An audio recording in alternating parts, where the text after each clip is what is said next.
Are you my husband's friend in the middle school? I'm sorry, but I want you to leave immediately. My name is Jackson, and I am 33 years old and single. Today was the wedding of my friend Lucas, who works in the same company with me. I was approached by a bride's relative and led to the waiting room before entering the ceremony hall. The man who claimed to be a relative was in good shape and took me forcibly with his strong arms. Aside the relative's forcibility, I assumed the bride wanted to greet me before the ceremony. I admired how courteous she was. However, my admiration turned to disgust in the next moment. The reason I was summoned was not to greet but to threaten me. The bride, who was waiting in the waiting room, gave me a devilish expression. I was startled for a moment, but I congratulated her anyway. Congratulations on your wedding. Just after I bowed, she told me to leave immediately. What? I couldn't help but respond. The bride's response to my question was tedious. This is why uneducated people are so bothersome. With a click of her tongue, I could hear what she was muttering. It seems the bride hates the fact that I only have a high school diploma. She stated, "You don't seem to understand, so I'll say it clearly. My husband and I come from an elite family, and today's attendees are also from the elite corps. It makes me unpleasant to see a middle school graduate among us." I was aware of it. They said my academic background was embarrassing. Of course, I know that Lucas is an elite. And I also know how people feel against me who value the academic credentials. I was well aware of that in my life. But I still went to Lucas's wedding because it was just friendship. All I wanted to do was celebrate my friend's marriage. It's not good that the bride, who is the main guest, despised me so much. I asked if I could say a few words of congratulations to Lucas before leaving. The bride and her relatives exchanged glances and blew up at the same time. It's too much for me. I asked them why they were laughing though I was serious. The bride said something I never expected to hear. She stated, "My husband invited you to the wedding not for friendship, but for compassion." The bride continued regardless of my confusion. About my troubled past. As I was abandoned by my parents and raised in an orphanage, and I grew tall but skinny even as an adult due to a lack of nutrition during my growth period. Lucas and I went to the same school.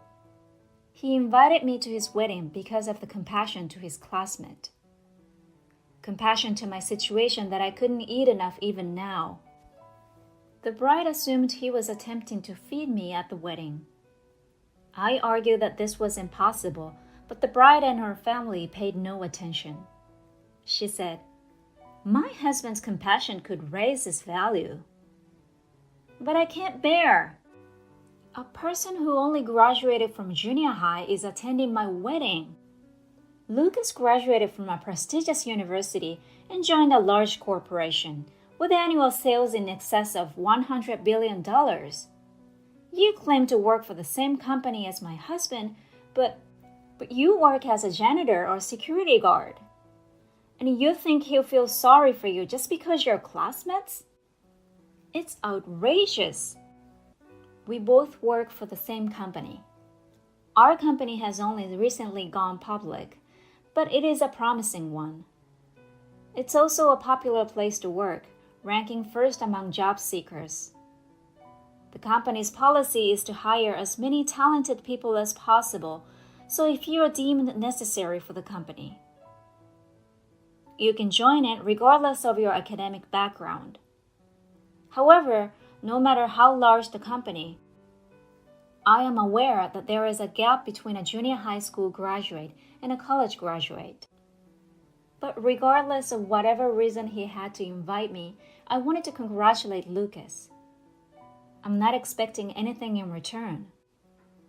Regardless of how much I express my true feelings and plead my case, the bride does not even attempt to understand me.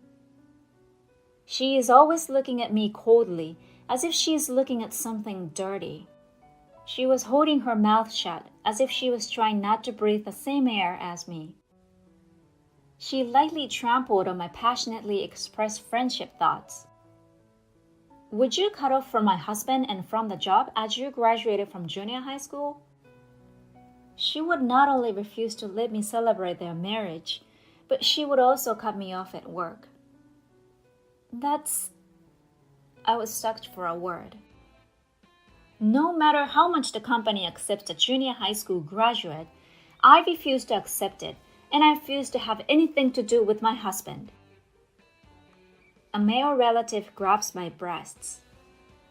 Hey, please don't be so harsh. I tried to grab his arm and shake him off, but he shoved me against the wall.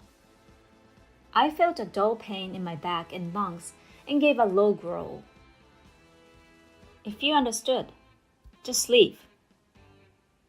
The door to the waiting room opened before the relative could finish its sentence. I was thrown out with a mighty thud, hitting the floor with all my might. Still, I couldn't leave like this without congratulating Lucas.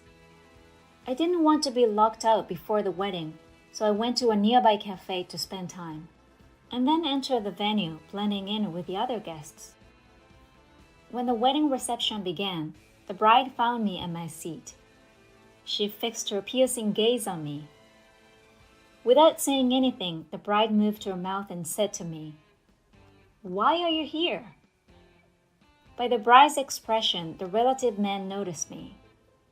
He charged over to me, grabbed my arm, and attempted to drag me away. But he couldn't get rid of me as easily as he did in the waiting room. The attendees who were sitting nearby clung to the relative man and shielded me. "What are you doing?" The relative looked terrified. I could see the bride was in a hurry as well. I took a microphone that was nearby and announced in a loud voice to the bride, who did not understand what had happened. "Bride, I'm sorry for telling you to leave. I was eager to attend Lucas's wedding, so I came." What the hell is going on? What in the world is this? Lucas, who was sitting on the head table, heard our conversation and asked us, "Go away? You said that to Jackson?" The frightened bride, who was questioned by Lucas with an unexpectedly frightening look on his face, said in a squeezing voice, "Because that man says he's only graduated from junior high school.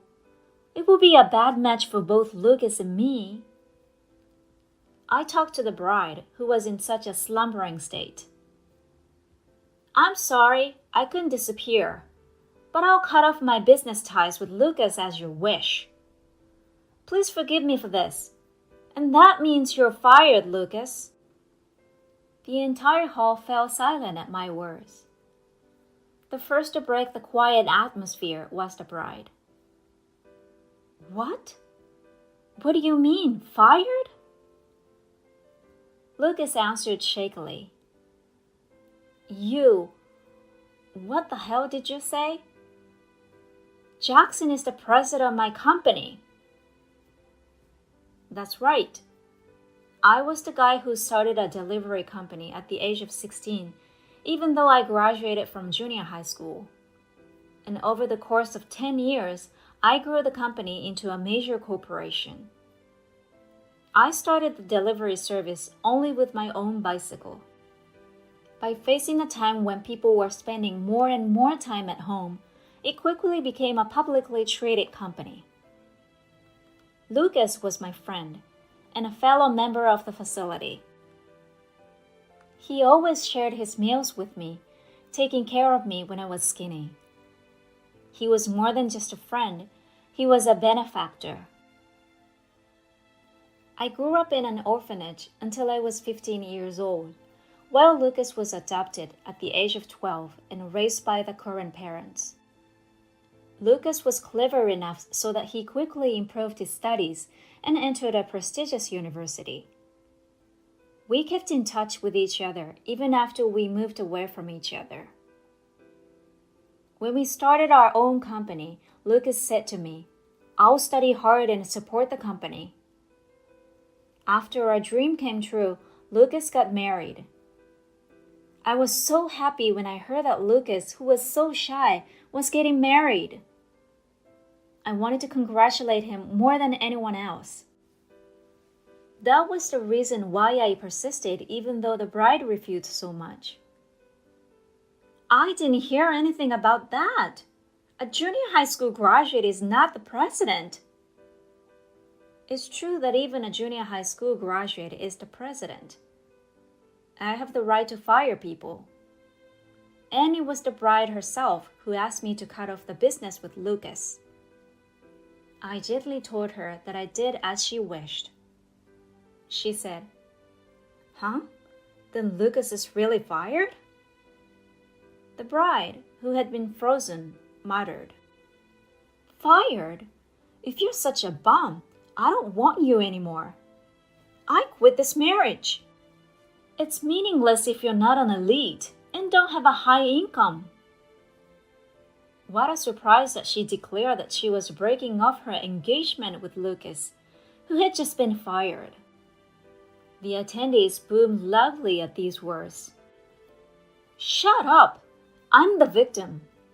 The good terms we had before we got married suddenly disappeared. This is just like a marriage scam." She exclaimed and demanded compensation from Lucas for breaking off the engagement. As expected, Lucas was disgusted by this behavior. Here, I quietly tapped the screaming bride on the shoulder and whispered, "You're the one who's going to pay the alimony, you know." After I said so, I played the video recording of my phone on the projector in the hall. This was taken by the phone I had dropped in the bride's waiting room. When a male relative grabbed me, I pressed the record button on my phone, and it might be evidence of my injury. It appears that I then dropped it with the impact of being pushed against a wall.